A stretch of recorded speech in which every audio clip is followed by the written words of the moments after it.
जलगांव एक बार फिर सवालों के घेरे में है। सवाल सिर्फ एक महिला का नहीं है, सवाल उस लालच पर है जो मेहनत की कमाई को रातों रात दोगुना करने के सपने दिखाता है। और सवाल उस व्यवस्था पर भी है जहां लोग अपनी पूरी जिंदगी की जमा पूंजी किसी रसीद, किसी के भरोसे और किसी झूठे वादे के हवाले कर देते हैं। जलगांव में एक महिला पर आरोप है कि उसने वीसी के नाम पर लोगों से करोड़ों रुपए जमा करे और फिर परिवार समेत फरार हो। साडी म्हणजे फक्त पेहराव नाही, ती आहे तुमची ओळख। हीरा टेक्सटाइल्स मिल मध्ये मिळवा आकर्षक साड्यांचे शानदार कलेक्शन, सोबतच शालू, लेहंगा, चुनरी, वेस्टर्न वेअर सारे काही एकाच ठिकाणी, तेही फॅक्टरी रेट मध्ये। आरोप लगाने वालों का दावा है कि करीब 500 लोग इस कथित ठगी का शिकार हुए हैं और रकम 5 से 7 करोड़ रुपए तक पहुंच सकती है। हालांकि इन दावों की आधिकारिक पुष्टि पुलिस जांच के बाद ही होगी। पिछले कई दिनों से रामानंद नगर पुलिस थाने में शिकायतकर्ताओं की भीड़ लगी हुई है। पुलिस फिलहाल सभी आवेदन और शिकायतें एकत्र कर रही है ताकि आगे उचित कानूनी कार्रवाई की जा सके। सूत्रों की माने तो मामला आर्थिक अपराध से जुड़े विभाग तक भी पहुंच सकता है, लेकिन यह अंतिम फैसला जांच एजेंसियां ही करेंगी। इसी बीच एक नया मोड़ भी सामने आया है। जिन लोगों के नाम शिकायतों की सूची में बताए जा रहे हैं, उनमें से कुछ अब पीछे हटने लगे हैं। कुछ का कहना है कि उनका नाम बिना इच्छा के जोड़ दिया गया है। इसकी वजह क्या है?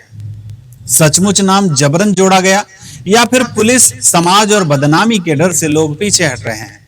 इसका जवाब भी जांच के बाद ही मिलेगा। लेकिन सबसे बड़ा सवाल उन लोगों का है जिनकी रकम लाखों में नहीं हजारों में थी, जिनके लिए हर रुपया पसीने की कमाई था। किसी ने घर बनाने का सपना देखा था, किसी ने बेटी की शादी के लिए पैसे जोड़े थे, किसी ने बच्चों की पढ़ाई के लिए बचत की थी। आज वही लोग थाने के चक्कर काट रहे हैं और जिस महिला पर आरोप है उसका फोन बंद है, संपर्क टूट चुका है, रिश्तेदार भी कोई स्पष्ट जानकारी नहीं दे रहे हैं। भंगाळे गोल्ड जलगांव, सोनं खरेदीसाठी विश्वासाचं एकमेव नाव भंगाळे गोल्ड। हमारे यहाँ पे 20 से 25 लोग आए हुए थे, जिनकी हमने यहाँ पे अमाउंट लिखी हुई है। किसी के 3 लाख है, किसी के 1.5 लाख है, किसी के 2 लाख है, किसी के 10 लाख भी है, किसी के 6 लाख भी है। बहुत सारे लोग हैं, पर संकेतों के आधार पे पता चला है कि वो आउट ऑफ इंडिया चले जाने वाली है। आउट ऑफ इंडिया 28 तारीख की उसकी टिकट है। वो आउट ऑफ इंडिया दुबई चले जाने वाली है। अभी वो ये उनका फोटो है सर, ये देखिए, ये उनका फोटो है। ये बेटा, इनका नाम गीता धारा, उनकी बेटी का नाम मुस्कान धारा और उनके बेटा का नाम कृष धारा। यह भी कोई पहला मामला नहीं है। इससे पहले भी जलगांव में कभी धर्म के नाम पर, कभी निवेश के नाम पर और कभी वीसी के नाम पर लोगों को ठगने के आरोप सामने आते रहे हैं। हर बार कहानी लगभग एक जैसी नहीं होती। लालच दिखाया जाता है, भरोसा जीता जाता है, पैसे इकट्ठा होते हैं और फिर कोई गायब हो जाता है। बदलता है सिर्फ चेहरा, तरीका नहीं।